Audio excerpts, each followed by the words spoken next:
अस्सलाम वालेकुम dear students, कैसे हैं आप सब। My name is Ryan Malik and I am here to teach you physics class 9th। आज हम स्टार्ट करेंगे चैप्टर नंबर 2 का topic terms associated with motion. तो मोशंस के साथ कौन कौन सी टर्म्स फर्दर एसोसिएट करती हैं तो हम डिस्कस करेंगे इस लेक्चर में। आइए स्टार्ट करते हैं आज का lecture. Chapter number 2 Kinematics and the topic 2.4 terms associated with motion. So आज हम term discuss करेंगे velocity. So what is velocity? The rate of displacement of a body is called its velocity. Velocity एक body की speed ही बता रही होती है, लेकिन वो उस body का magnitude भी बताती है और उस body की direction भी बताती है, because the rate of displacement. So अब दैट मीन कि वो ऑब्जेक्ट यहां पर डिस्प्लेसमेंट कवर कर रहा है, मींस कि उसकी कोई स्पेसिफिक डायरेक्शन भी होगी। सो वेलोसिटी क्या है? The rate of displacement means कि कितने टाइम के अंदर कितना डिस्प्लेसमेंट कवर किया जा रहा है। So that is the velocity of that body. For example, एक एरोप्लेन अगर फ्लाइट करता है तो एरोप्लेन जो है वो डिस्प्लेसमेंट कवर करता है, और अब वो कितने टाइम में कितना डिस्प्लेसमेंट कवर कर रहा है, so that is the velocity of that aeroplane. Clear? So velocity is similar like speed, लेकिन स्पीड हमें सिर्फ मैग्नीट्यूड बताता है, वेलोसिटी जो है वो मैग्नीट्यूड भी बताता है और डायरेक्शन भी बताता है। Clear? So we can say that velocity is equals to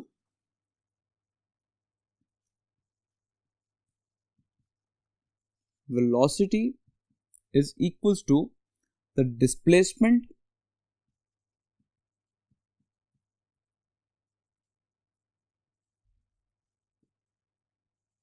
over time taken। जहां भी वर्ड आ जाए रेट का, दैट मीन्स कि आपने उस क्वांटिटी को हमेशा टाइम से डिवाइड कर देना है। ओके, टाइम टेकन और वेलोसिटी को हम रिप्रेजेंट करते हैं v के साथ, एंड डिस्प्लेसमेंट को रिप्रेजेंट करते हैं d के साथ, time represented by t। So this is the formula of velocity, that v is equals to displacement over time. और सिमिलरली यहां से आप डिस्प्लेसमेंट का फॉर्मूला भी बना सकते हैं। लाइक टाइम यहां डिवाइड हो रहा है तो यहां पर आके मल्टीप्लाई हो जाएगा। So displacement is equals to velocity multiply by time. Clear? So now, what is the unit of velocity?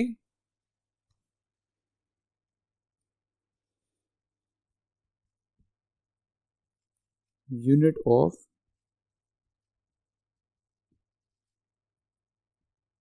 velocity, अगर आप यहाँ पे फॉर्मूला देखें तो v is equal to displacement over time. Displacement means that is a length. So हम displacement हमेशा measure करते हैं meters में। Okay, velocity is equals to displacement over time. तो डिस्प्लेसमेंट हम हमेशा मेजर करते हैं मीटर्स में, और टाइम मेजर करते हैं हमेशा सेकंड्स में। तो सेकंड जो ये ऊपर जाके ये हो जाएगा मीटर पर सेकंड। सो वी कैन से कि वेलोसिटी का यूनिट क्या होगा? दैट इज मीटर पर सेकंड।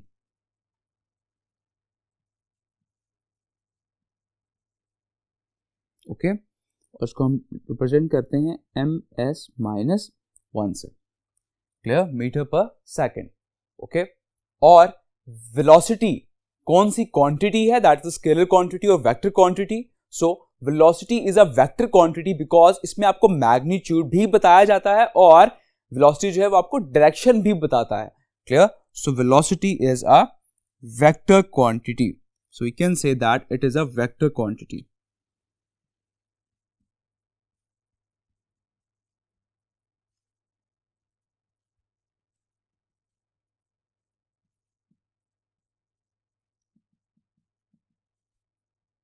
ओके, सो अगर बोर्ड में शॉर्ट क्वेश्चन आ जाए कि डिफाइन वेलोसिटी, तो आपने उसको डिफाइन भी करना है, उसका फॉर्मूला भी मेंशन करना है, एंड सिमिलरली आपने उसका यूनिट भी मेंशन करना है, एंड सो ऑन। आपने ये भी बताना है कि वो कौन सी क्वांटिटी है।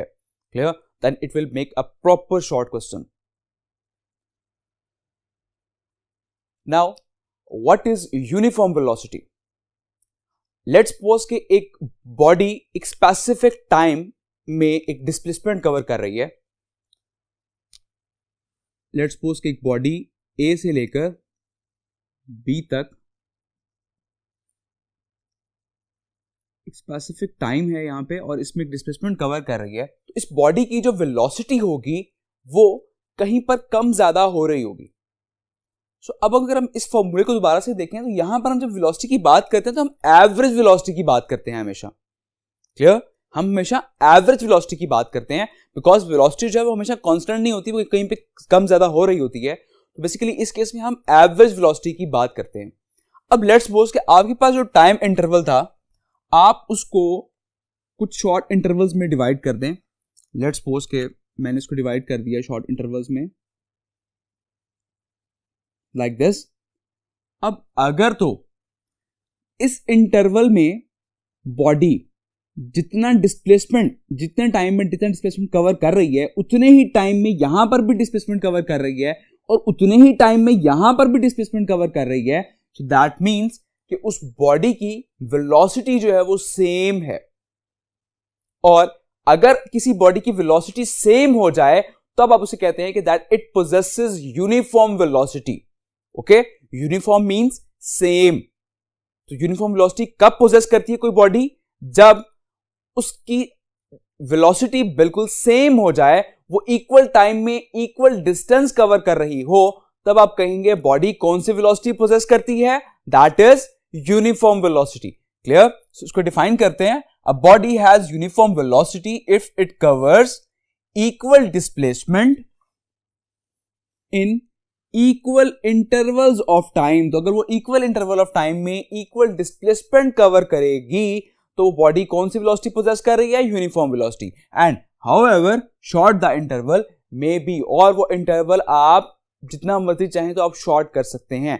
लेट्स सपोज अगर मैं यहां पर कहूं कि ये जो एक इंटरवल है मैं फर्दर इसको भी शॉर्ट करना चाहूं तो मैं इसको भी अपने अकॉर्डिंग शॉर्ट कर सकता हूं। ठीक है, इंटरवल कितना मर्जी शॉर्ट क्यों ना हो, अगर उस शॉर्ट इंटरवल्स में भी इक्वल टाइम में इक्वल डिस्प्लेसमेंट कवर कर रहा है तो हम कहेंगे कि यहां से लेके यहां तक इस बॉडी की यूनिफॉर्म वेलोसिटी है।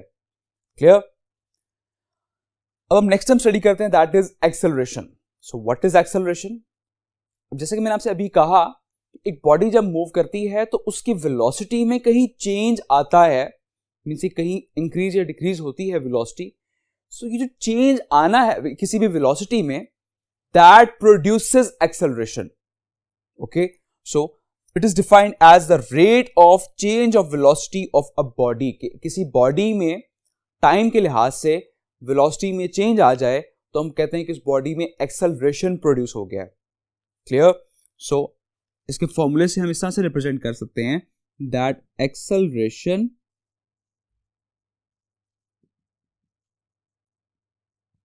Is equals to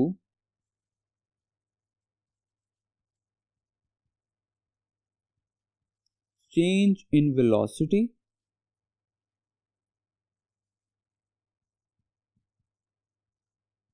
divided by time taken। ठीक है, और चेंज इन वेलोसिटी को आप रिप्रेजेंट करते हैं डेल्टा वी से और टाइम को हम रिप्रेजेंट करते हैं टी से और एक्सेलरेशन को आप रिप्रेजेंट करते हैं ए से। सो मैं कह सकता हूं that A is equals to delta V over delta T। Clear? अब delta V that is change in velocity means कि एक बॉडी की शुरू में वेलोसिटी कुछ थी और बाद में वेलोसिटी कुछ हो गई। ठीक है, that means कि उस बॉडी की इनिशियल वेलोसिटी भी है, उस बॉडी की इनिशियल वेलोसिटी भी है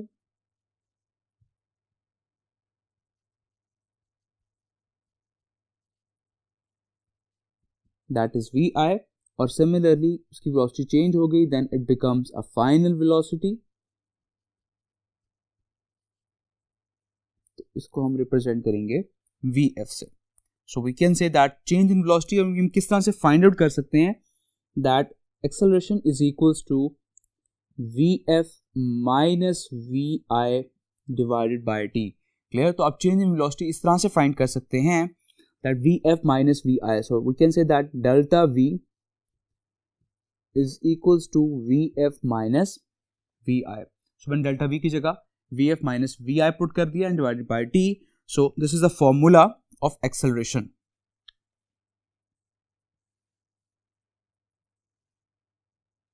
Okay. Now, what is the unit of acceleration? So the unit of acceleration is meter per second square.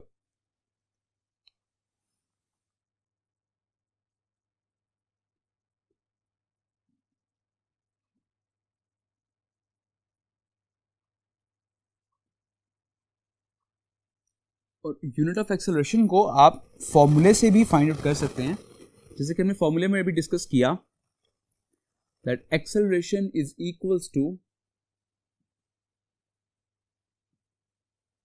Change in velocity over time. अभी हमने वेलोसिटी का यूनिट डिस्कस किया था, that is metre per second, और time का unit होता है second. ये सेकेंड ऊपर जाके ये हो जाएगा मीटर पर सेकेंड, और ये ऊपर जाके ये भी हो जाएगा पर सेकेंड. सो अब सेकेंड जब बेस सेम हो तो पावर एड अप हो जाती है, so it becomes metre per second square. Okay, so what is the unit of acceleration? That is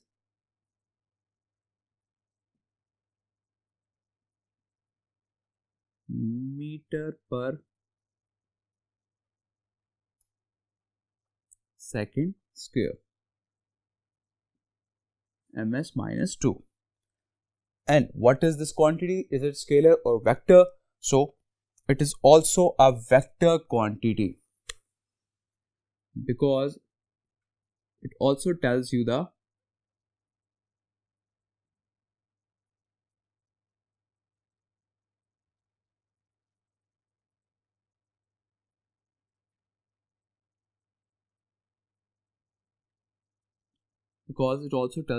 direction.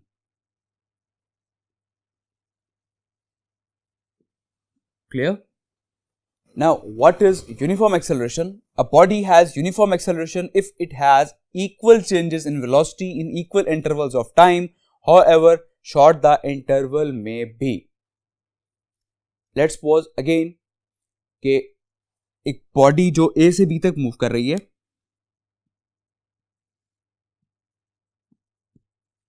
और एक स्पेसिफिक टाइम में और इस ड्यूरेशन इसमें वेलोसिटी में चेंज आ रहा है. सो अब अगर हम इसको इंटरवल्स में डिवाइड कर देते हैं, सो नाउ लेट्स सपोज के जितना चेंज वेलोसिटी में इस इंटरवल में आएगा उतना ही चेंज वेलोसिटी में इस इंटरवल में आ रहा है. So if it has equal changes in velocity in equal interval of time, तो अगर इक्वल इंटरवल ऑफ टाइम में इक्वल चेंज आ रहा होगा तो हम कहेंगे कि इस बॉडी की यूनिफॉर्म एक्सेलरेशन है. क्लियर? ऑल्दो वेलोसिटी यहां पर इंक्रीज हो रही हो बेशक, लेकिन उसमें जो चेंज आ रहा होगा that is Vf minus Vi, तो वो जो चेंज है अगर वो कांस्टेंट है, वो सेम है, दैट मीन्स कि उस बॉडी में यूनिफॉर्म एक्सेलरेशन है, तो वो बॉडी यूनिफॉर्म एक्सेलरेशन पोजेस करती है. Clear? And similarly acceleration of a body is positive if its velocity increases with time. तो अगर तो एक बॉडी की जो वेलोसिटी है वो इंक्रीज कर रही है टाइम के अकॉर्डिंग, तो हम कहेंगे उस बॉडी का एक्सेलरेशन पॉजिटिव है. क्लियर? और similarly acceleration of a body is negative if its velocity decreases with time. अगर उसकी वेलोसिटी टाइम के साथ साथ डिक्रीज कर रही है, कम होती जा रही है, तो हम कहेंगे उसका एक्सेलरेशन भी नेगेटिव है. Clear? So the direction of negative acceleration is opposite to the direction in which the body is moving, and negative acceleration is also called deceleration or retardation. Clear? So वो जो negative acceleration की जो direction है वो हमेशा आपकी body के जो मोशन है उसको अपोज करती है.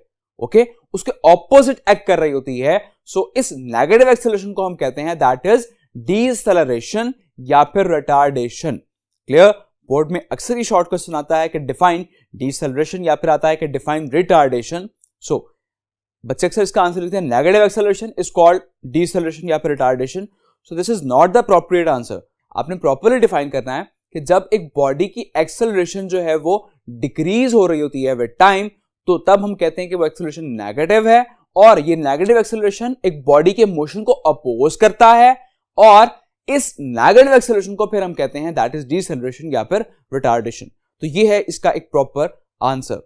क्लियर? सो आई होप ये क्वेश्चन आपको बहुत अच्छी तरह समझ आ गया होगा, ये टॉपिक भी आपको क्लियर हो गया होगा। तो अपना बहुत सारा ख्याल रखिएगा। Take care. अल्लाह हाफिज।